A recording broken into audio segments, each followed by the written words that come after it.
Olá meus parceiros, nesse vídeo vocês vão perceber como todas as religiões têm algo em comum.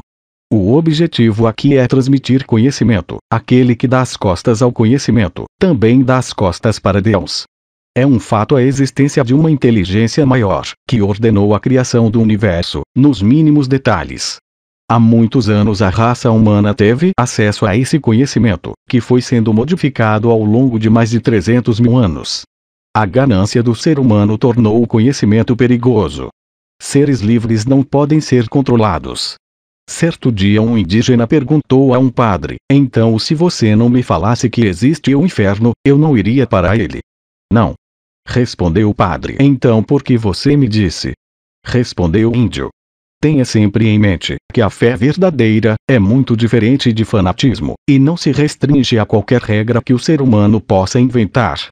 As religiões têm um papel importante na conexão com o espírito, porém até que ponto suas histórias devem ser consideradas como verdade absoluta? Podemos perceber vários pontos em comum nas religiões e crenças do planeta. Ouça agora uma lista com 15 similaridades entre elas. 1. Seres superiores à raça humana que podem ser vistos ou não. Por exemplo, anjos, entidades, deuses, ETs, elementais, no geral, são seres que são invisíveis para o ser humano e aparecem quando querem. 2. Seres humanos que atingem a mesma capacidade dos seres superiores, considerados divinos. Por exemplo, Jesus, Buda, Krishna, Horus, Hércules, são humanos que têm poderes extrafísicos e paranormais. 3. Contam sobre ações e coisas fora da nossa realidade comum. Como quando Arjuna fica parado no tempo e aprende sobre a criação do universo, ou quando Elias viaja aos céus numa carruagem de fogo. 4. Um ser criador de tudo e todos. Por exemplo, Brahma, Jeová, Caos, Ra, Udin, Cosmos, Izanami, Izanagi, Esvarog, Sepanco, Tupã e muitos outros. 5. Um ser que se beneficia da maldade, dos pecados, ou atos negativos do ser humano. Por exemplo, Ravana, Hades, Lúcifer, Irupari, e muitos outros. 6. Descrição do que é bom e do que é ruim, o que é permitido e o que não é permitido. Neste ponto o mais interessante é que, a instrução sobre o bem e o mal, é sempre entregue ao ser humano por um ser superior. Como Maomé na Revelação 7. Afirmação de que a vida é eterna, seja após a morte ou através da reencarnação. 8. Não somos apenas o corpo físico, habitamos o corpo como quem veste uma roupa.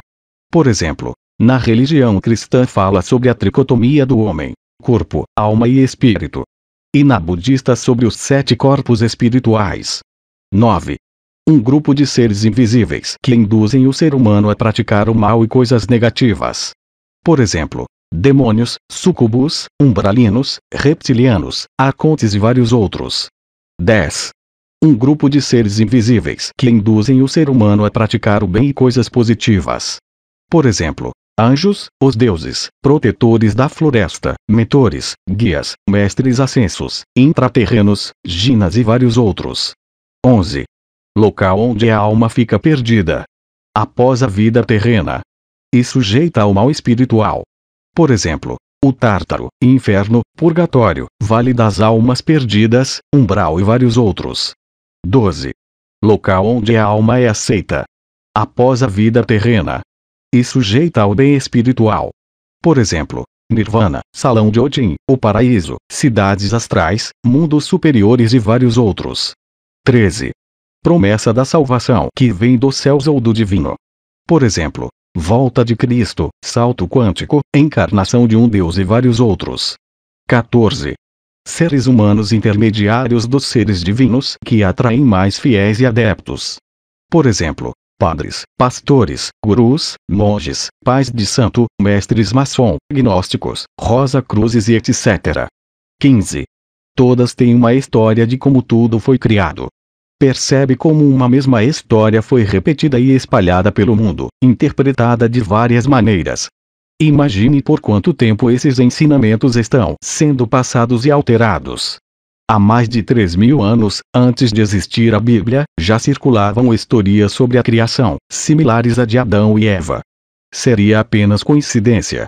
Claro que cada religião tem uma versão da realidade, cada uma com a sua originalidade, mas, quando são voltadas para as atitudes positivas, todas compartilham de um senso comum. Nós precisamos ter sabedoria e amor através da vontade para viver em paz.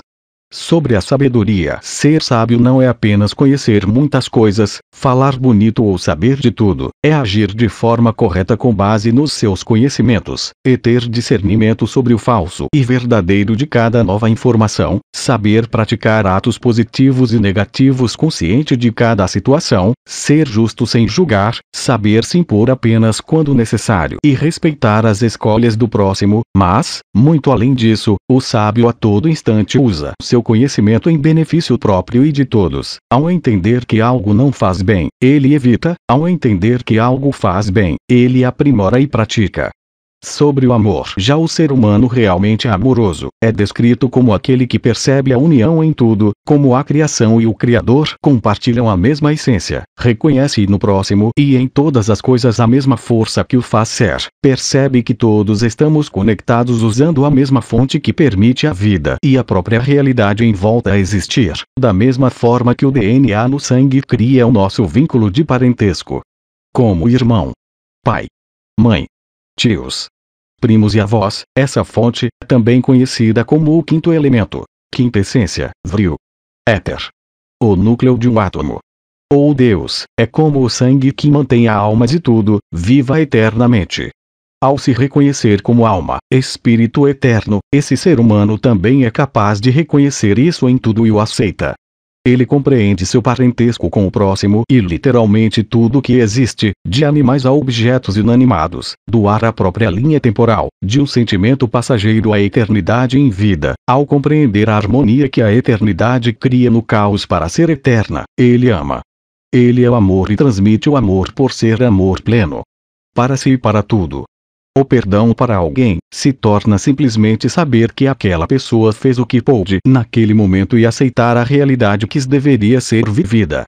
Somos eternos e vivemos. Cada ato contribui para a vida continuar e o que acontece só acontece porque tem que acontecer. Nada é em vão, tudo contribui. A fé no propósito, em aceitar os fatos como são, gera o amor se for sentido como igual. Se ao olhar o próximo enxergarmos um espelho e ali nos amássemos, sentirmos o prazer da vida que existe, no coração, de verdade, a própria interação com tudo se torna diferente e desperta a vontade. Sobre a vontade é o nosso impulso, o que faz as coisas acontecerem. Ela não é boa, não é ruim. A vontade simplesmente faz. Apenas conduz o desejo de nossa alma em querer algo feito, conduz o desejo da vida em querer ser eterna. A vontade cria e faz parte de tudo, ela está em todo lugar, toda ação, tudo que acontece é por vontade. É o próprio movimento da vida na eternidade de ser. O ser humano que conquista a virtude da sabedoria e do amor usa a vontade como palavra. Ele transmite e a vontade cria até o impossível conforme seu desejo. Os seres humanos que atingiram essa capacidade foram considerados puros, com a verdadeira fé. Concluindo o raciocínio, aquele que controla seus impulsos selvagens, e age apenas através dessas três virtudes, vive em paz e reconhece a eternidade em tudo. Enxerga a beleza no bem e no mal, sendo esses apenas conveniências de uma mente limitada que ainda não se reconhece, e nem a todas as coisas, como sendo parte do infinito. Ao relacionar todas as versões de como viemos parar aqui, dá a entender que já éramos vivos antes de vir para este planeta, já existia vida em outro local antes da vida neste planeta ser criada. Em um dado momento, decidimos vir para cá. Ter esta experiência de vida. Nós escolhemos, esquecemos e nascemos, para uma nova vida aqui. Cada um tem seu propósito individual, mesmo estando em grupo, por isso o respeito a cada vida, decisão e atitude, seja positiva ou negativa. Tudo tem seu propósito dentro da harmonia que gera a eternidade, para tudo e todos. Não se sabe ao certo quando, mas há muito tempo atrás, muito antes de qualquer vestígio das religiões atuais, a sociedade humana criou esse modelo de crença em algo superior e na possibilidade de se tornar mais próximo disso. Essa crença se manteve por eras. até os dias atuais, se adaptando a cada país, região e cultura, gerando diversos tipos de dogmas, histórias e cultos para seguir, alguns bem-intencionados e outros não, mas sempre com o objetivo de explicar o sobrenatural, a morte, e guiar a mente humana para uma certa perfeição de ser. São várias vertentes de uma mesma história, porém com o mesmo objetivo: evoluir a mente humana na forma que ela interage consigo, com o próximo e com o ambiente à sua volta. Particularmente, hoje em dia vejo as religiões como algo superficial, muito aquém da essência que todas carregam. Se tirarmos todo o comércio, vaidade e arrogância dos círculos religiosos e focássemos em sermos mais sábios, amorosos e criadores de verdade, praticando diariamente com atitudes, não iríamos precisar de horas de leitura, roupas específicas, muito menos templos, pois reconheceríamos nosso próprio corpo, pensamento e atitudes como templo e morada de Deus. O que você pensa sobre isso? Deixe nos comentários. Fique em paz e um forte abraço.